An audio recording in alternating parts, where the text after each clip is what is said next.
Thank you so much, Mr. Mir Murtuzawali, for your kind introduction. Very good evening. I am Dr. Sepuri Krishnamohan. I am a practicing endocrinologist at my own center, Sepuri Diabetes and Endocrine Center, Karnool. So, today we are going to talk about the sodium glucose co-transporter inhibitors, that is SGLT2 inhibitors, which are popularly known as the gliflozins actually. So, per se, we have three US FDA approved gliflozins in our country. That is the empagliflozin and the dapagliflozin and the canagliflozin. And there are many other gliflozins which are available in the US and the Western scenario but not available in the country. They are ertugliflozin and the sotagliflozin and epragliflozin, and many gliflozins are under the pipeline actually. So they are still under the phase 2, phase 3 and all.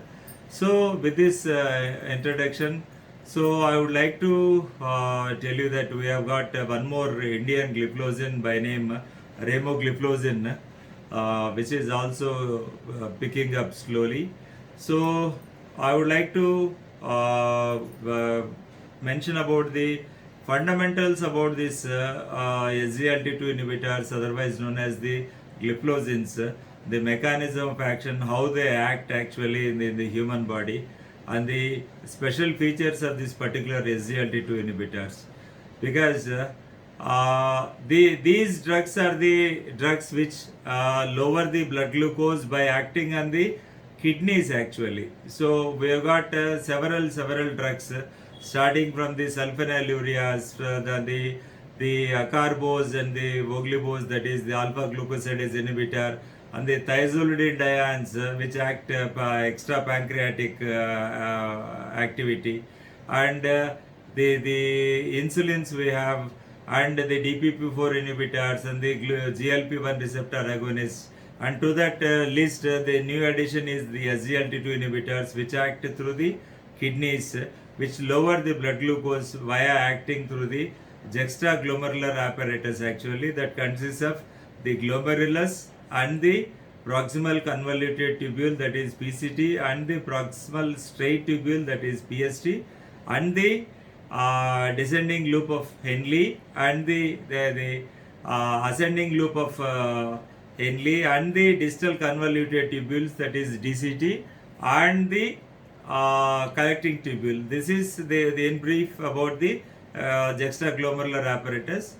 And the SGLT1 receptors are present at the level of the proximal straight tubules. We are concerned basically about this SGLT2 inhibition. So the SGLT2 receptor basically present, more than 95 to 98% of the SGLT2 inhibitors are present at the proximal convoluted tubule, that is at the level of PCT actually.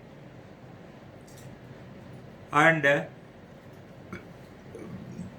the mechanism of action, how these the SGLT2 inhibitors they act is, they excrete the blood glucose through the kidneys. That is, they increase the renal glycosuria, that is roughly around to a tune of 60 to 120 grams of glucose is being excreted when the patient is on this particular group of drugs, either the empagliflozin or the dapagliflozin or the canagliflozin. And by increasing the renal glycosuria, the patient also loses weight. And the thing is that decreases the renal absorption of the glucose. These are the two mechanisms, and it has got the osmotic diuretic mechanism in action, and it has got natriuretic action also, in addition to the above said mechanism of actions. And this is how it acts on this particular the proximal convoluted tubules, and reduces the blood glucose levels. And the other benefits of the SGLT2 inhibitors are not only the glucose lowering effect, it also reduces the systolic blood pressure very significantly, and to a tune even 2 to 3 millimeters of mercury of diastolic blood pressure is also reduced. That is the morning BP and the evening BP and the daytime BP And the nocturnal blood pressure is also reduced by using this because of the osmotic diuresis effect and the natriuresis the effect. And they reduce the weight by excreting the glucose to a tune of 60 to 120 grams a day, and that also helps in the breaking the cardio metabolic renal continuum actually, because the complications what we mainly see in diabetes, they are the microvascular and the macrovascular complications, per se the retinopathy, the diabetic kidney disease and the neuropathy, and the microvascular complications that includes the 3-point MACE, that is the acute myocardial infarction or the heart failure, or this particular the strokes or the peripheral vascular disease and the peripheral arterial disease. And it addresses all the complications including the diabetic kidney disease, including the acute myocardial infarction or the heart failure and the hospitalization for heart failure, and the reduced incidence of this particular stroke, and even in the reduced incidence of the peripheral vascular disease. So the greatest advantage of this SGLT2 inhibitors in Southeast Asian population, that is Indian continent or even the Asian population, is that they are very effective in inhibiting the SGLT2 receptors when compared to the whites or the Caucasians.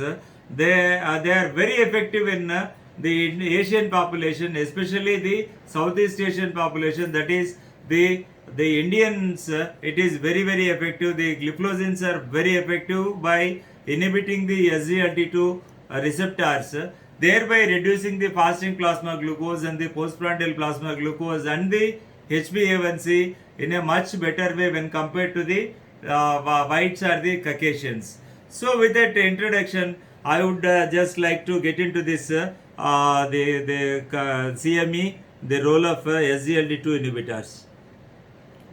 And yeah, this slide shows the increasing evidence for this particular. So today I am going to talk about in particular this particular molecule, the empagliflozin. Out of all the gliflozins, so I am going to talk about empagliflozin. Year by year, the evidence is increasing, and the number of publications are being increased. When taken from 2006, there was only one publication, and 2011 there were 2 publications, and 2012 it was 6 publications, and now it is drastically going on like for example 2021 there were 219 publications published only on this particular molecule empagliflozin. So the evidence is growing because of it is backed up by the several cardiovascular outcome trials like the Emperor first to start with, and the EMPA-REG actually EMPA-REG and start with, and next is EMPA-REG outcomes, and the Emperor preserved, and the Emprise and the Emperor reduced, and EMPA kidney is going on, and it is about to get published in 2022. So with the growing the evidence-based medicine, the publications for empagliflozin are increasing day by day.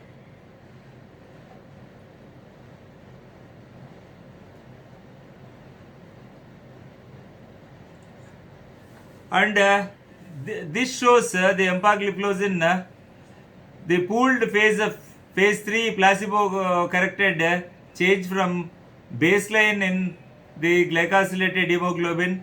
You can clearly see that the blue one is the empagliflozin 10 milligram. Maximize it.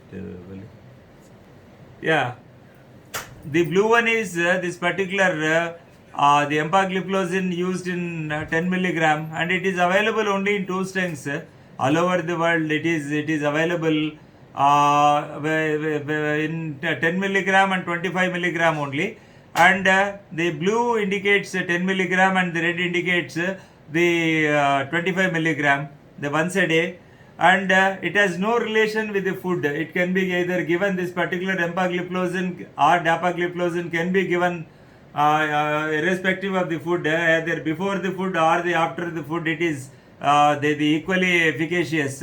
And you can see the decline of A1C by 0.62 and 0.68 respectively. And the coming to the pool data, the monotherapy, you can see this particular reductions, and with metformin and with the pioglitazone and with metformin plus sulfonylurea, you can see that the comparative the reductions of the glycosylated hemoglobin with this particular empagliflozin. And next slide is regarding the body weight.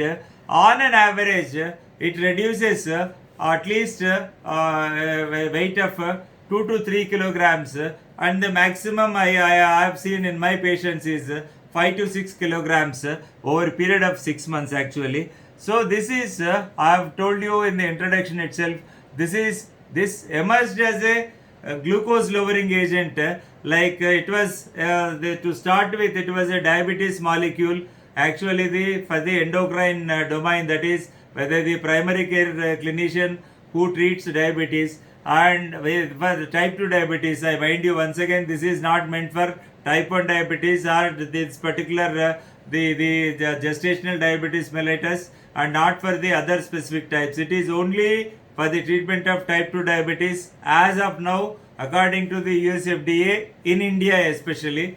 This is meant for only for the treatment of type 2 diabetes patients only.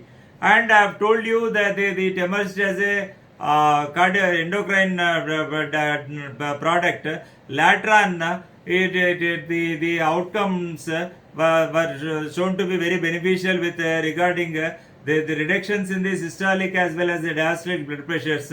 That's what this slide is showing. And with the reductions in the weight, and then it emerged as a cardiovascular drug. That is the emperor preserved, and even the other emperor reduced also. The half of the patients were not suffering from the inclusion criteria, had no diabetes at all. So both it's a mixture of people suffering from diabetes, and 50% people not suffering from diabetes were also included, so that the benefits on the heart were so evident that it was able to reduce the 3-point MACE, that is the cardiovascular death and the non-fatal MI and the non-fatal stroke, and also especially regarding the hospitalization for the heart failure, or the incidence of heart failure was very much reduced with this particular molecule empagliflozin. So, and later on it evolved as a drug that is to be used in the chronic kidney disease, that is what is called the cardiometabolic renal continuum. So it affects by reducing this particularly the glycemic triad, the fasting, post lunch, and the HbA1c, and also this particular the cardiovascular benefits with regards to the myocardial infarction and the strokes and the heart failure, and also the kidney benefits. And also they mentioned few people only know that it acts on the NAFLD, that is non-alcoholic fatty liver disease, and NASH also, in the prevention of the stops the scarring stage, that is pre-cirrhotic stage, from NAFL to NASH. If you can use this molecule early in the course of this particular type 2 diabetes management, it is going to prevent even the liver complications of the diabetes also. And this is regarding the body weight. And again I have told you, this slide is regarding the systolic blood pressure actually. And the effects of SGLT2 on blood glucose control and body weight and the systolic blood pressure, you can see the statistical differences. It has got very favorable either with the monotherapy, or the add-on with metformin, or add-on with the sulfonylurea, add-on with this DPP4 inhibitors and all. And one thing about DPP4 inhibitors, I would like to say that just like the SGLT2 inhibition, the DPP4 inhibition is also very effective in blacks, that is we are called blacks. The Asian population they call as blacks, and it is much more better when compared to the whites or the Caucasians, where the SGLT2 inhibition is more, and also the concomitant DPP4 inhibition is also more, resulting in the more reductions in the HbA1c, thereby minimizing the complications of the diabetes. And the pharmacological properties of SGLT2 inhibitors, and you can see the empagliflozin, dapagliflozin and canagliflozin. The empagliflozin is used in the doses of 10 to 25, dapagliflozin 5 to 10, but usually we have to use 10 milligram because all the studies are done with 10 milligram. And the canagliflozin is 100 milligram to 300 milligram. All the studies are done with 300 milligram. And the mode of administration, it is all are once a day. There is no relation with food as far as EMPA and DAPA are concerned, whereas Cana is to be given before the first meal. And you can see the peak plasma concentration and other parameters. And efficacy and safety of empagliflozin at different doses in patients with type 2 diabetes mellitus, a network meta-analysis based on randomized control trials.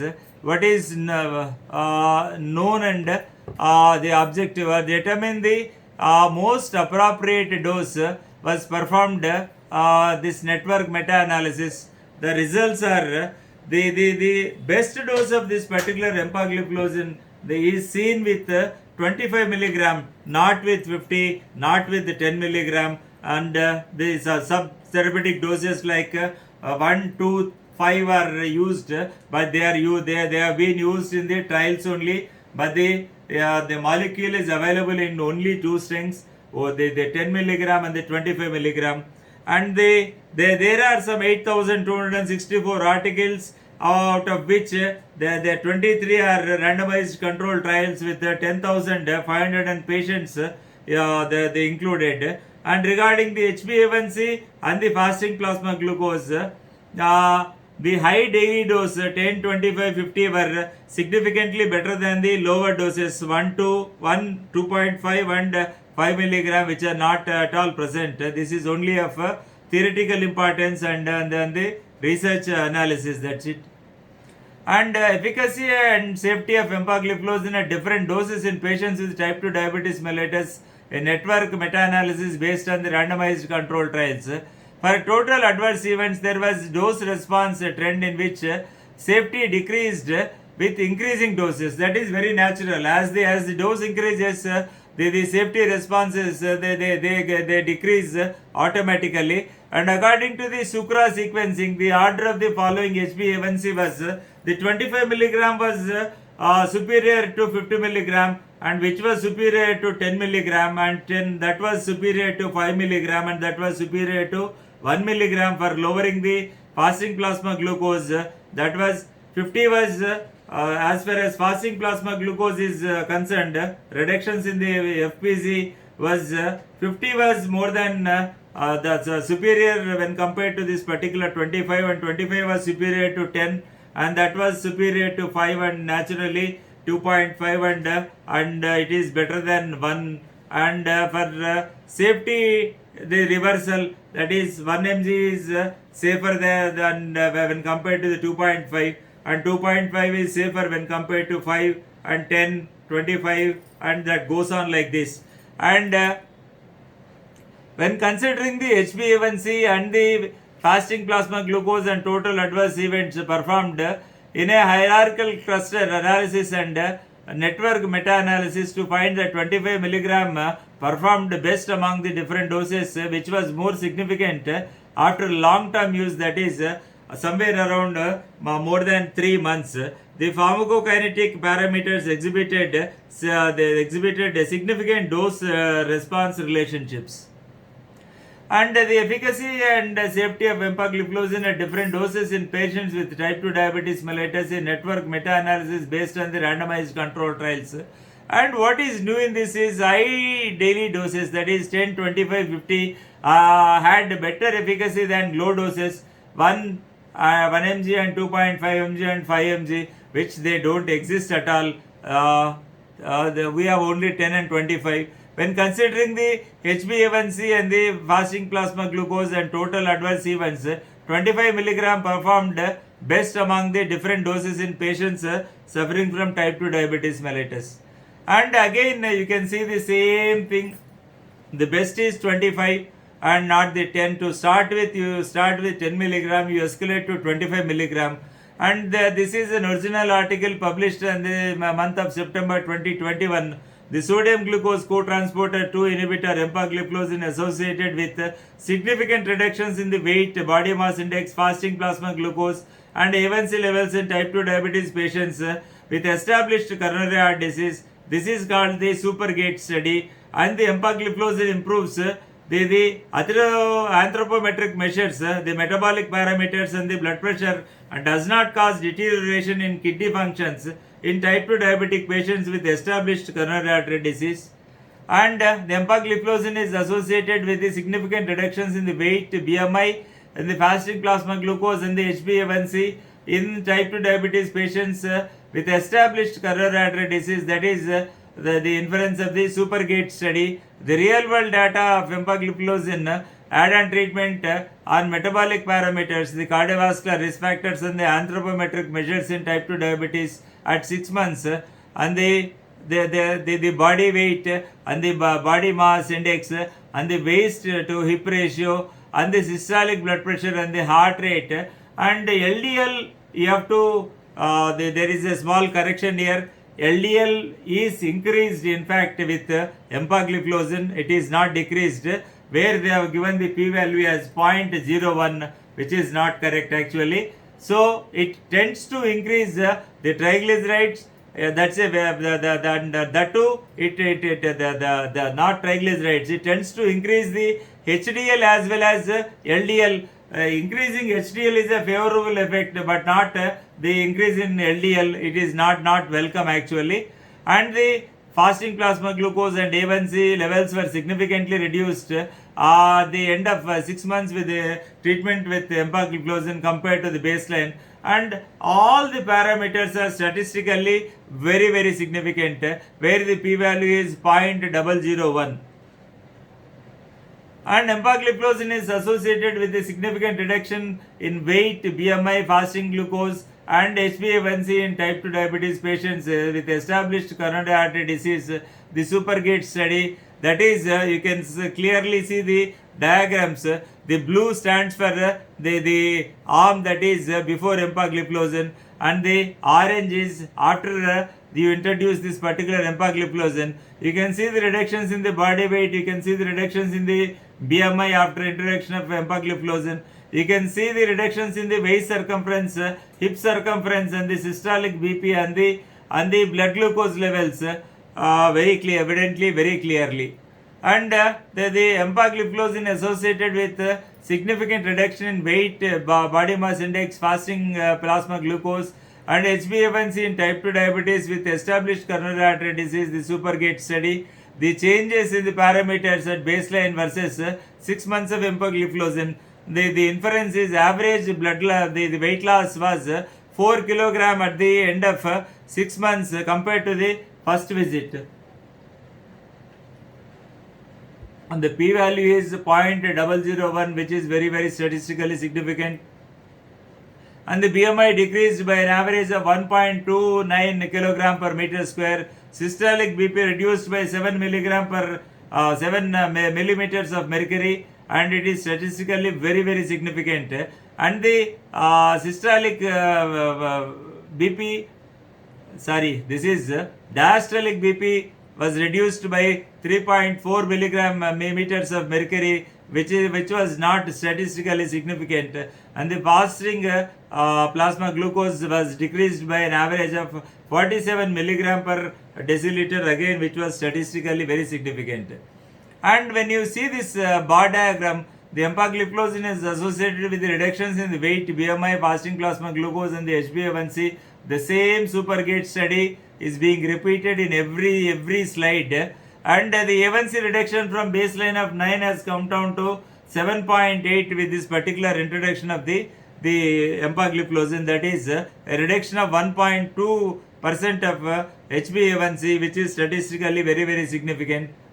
The effects of empagliflozin on insulin initiation are intensification in patients with type 2 diabetes and the cardiovascular disease. Findings from the EMPA-REG outcome trial. The EMPA-REG outcome trial, around 7,000 patients with type 2 diabetes and cardiovascular disease received empagliflozin 10 milligram and 25 milligram and the placebo, and the median follow-up was 3.1 years, and after 12 weeks of the treatment, the changes in the background hyperglycemic therapy were permitted. Among insulin naive patients, the asserted effects of pooled empagliflozin arms versus the placebo on time to initiation of insulin. Among the insulin treated patients, the assessed effects on time to an increase in or decrease in insulin dose was more than 20%. Empagliflozin markedly and durably delays the insulin initiation and substantial increases in insulin dose while facilitating the sustained reductions in the insulin requirements over time. And this is a graph showing the effects of empagliflozin on insulin initiation and intensification in the patients with type 2 diabetes mellitus with cardiovascular disease. Findings from EMPA-REG outcome trial. You can clearly see that the sustained new insulin initiation among insulin naive comparators, the participants at baseline, and the outcome of sustained insulin initiation was defined to be maintained on around or more than 2 consecutive visits and around or more than 13 weeks apart. Displayed events are based on the Kaplan-Meier estimates. And empagliflozin markedly and durably delays the insulin initiation and substantial increase in the insulin dose while facilitating the sustained reductions in the insulin requirement over time. And this is also the empagliflozin markedly delays the insulin. Same slides being repeated. Okay. And now effects of empagliflozin on insulin initiation and intensification in patients with type 2 diabetes mellitus and the cardiovascular disease. The findings from the EMPA-REG outcome trial.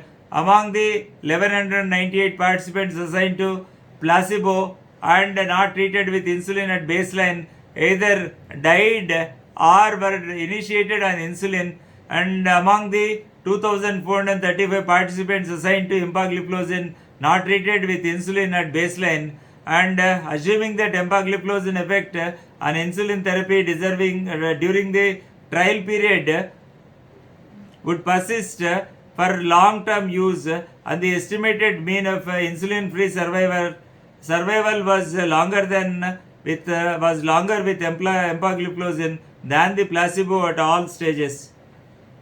So these are all the similar slides which doesn't mean anything actually.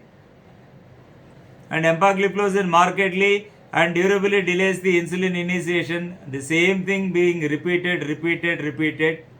And SGLT2 inhibitors modulate a range of factors related to cardiovascular risk based on clinical and mechanistic studies. That I have already mentioned all the things that this particular molecule decreases the blood pressure and decreases the arterial stiffness and decreases the sympathetic nerve system activity, that reduces the sympathetic overdrive, and it reduces the weight, and it reduces the visceral adiposity, that reduces the albuminuria, that reduces the uric acid, that reduces the glucose, that reduces the insulin, and the oxidative stress is reduced.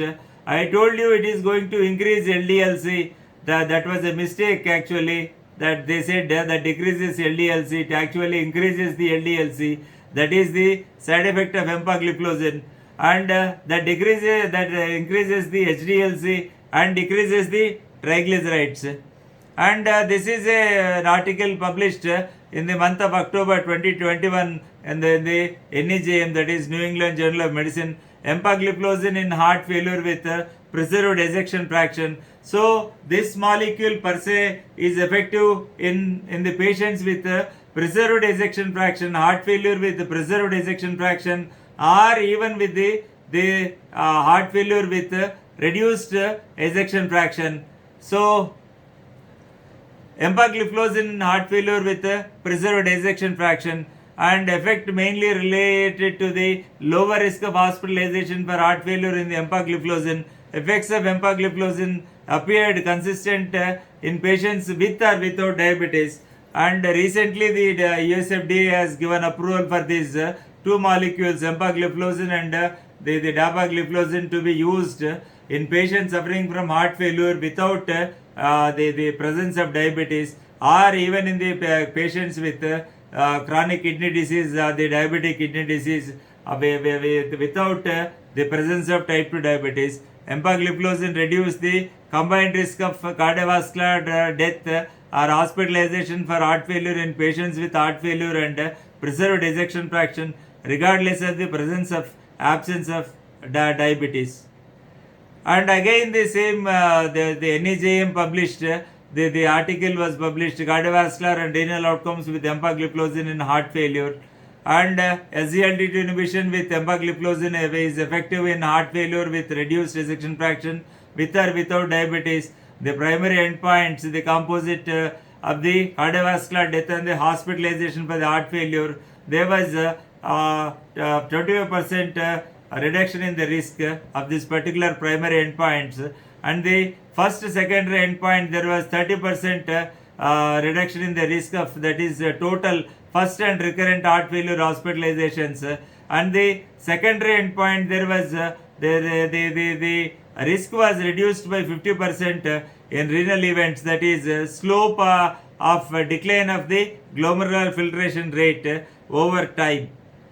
And the emperor reduced, again the same thing, and this is a the graphic the representation of this particular empagliflozin prevented both serious heart failure and serious kidney failure events. You can clearly see the curves getting separated very early in the disease course itself, whether it is the heart failure, whether it is the composite renal endpoint, and the emperor reduced the safety features. And finally, I would like to tell you before I conclude that this particular empagliflozin, the greatest advantage is it is compatible with all the drugs that are available in the armamentarium of the treatment of type 2 diabetes. That is, they are compatible with insulins, they are compatible with GLP-1 receptor agonists, they are compatible with sulfonylureas, they are compatible with thiazolidinediones, they are compatible with DPP-4 inhibitors, they are compatible with alpha glucosidase inhibitors. Any molecule that is used for the type 2 diabetes, it is compatible. And my mentor Ralph Anthony DiFranzo always says, when it's new it isn't so, when it is proven it isn't new. And thank you so much for your patient listening. Thank you.